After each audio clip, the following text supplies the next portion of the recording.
Tale of Agnus Black Magic. In a small, forgotten village nestled in the heart of the countryside, there lived an old woman named Agnes. She was known to be a recluse, rarely seen outside her rickety cottage at the edge of the woods. The villagers whispered tales about Agnes, for they believed she practiced black magic. One gloomy evening, as a heavy rainstorm enveloped the village, a young girl named Eliza fell gravely ill. Her parents had tried every remedy they knew, but her fever raged on, and her life hung by a thread. Desperate and with no other options, they decided to seek Agnes' help.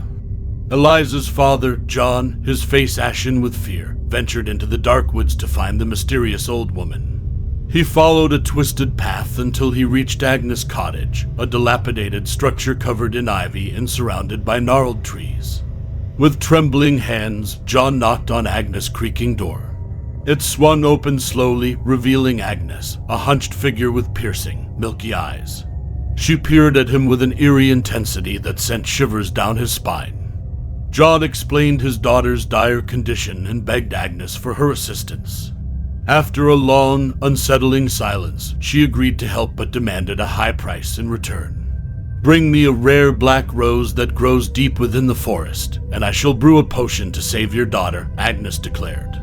John had heard of the legendary Black Rose, a flower rumored to possess mystical properties, but it was said to be guarded by malevolent spirits that haunted the forest. Despite his trepidation, he had no choice but to accept Agnes' terms. With a lantern in hand, John ventured deeper into the forest, the rain beating down on him like a drum. He navigated through the shadowy trees, feeling the oppressive weight of the spirits' watchful eyes upon him. Finally, after what felt like an eternity, John discovered the black rose hidden among the thorns of a gnarled bush. Its petals were as dark as the night, and it exuded an otherworldly fragrance. Clutching the flower tightly, John returned to Agnes' cottage. She accepted the black rose with a sinister smile and set to work, brewing a mysterious potion in her cauldron. She muttered incantations in a language unknown to him, her eyes glinting with an unnatural light. Once the potion was ready, Agnes handed it to John. He rushed back to his home and administered it to Eliza. Miraculously, her fever broke and color returned to her cheeks. She was saved. Grateful but haunted by the eerie encounter, John returned to Agnes' cottage to thank her.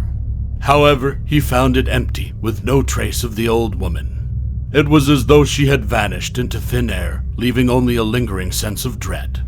The village celebrated Eliza's recovery, but John knew he had paid a steep price for her life.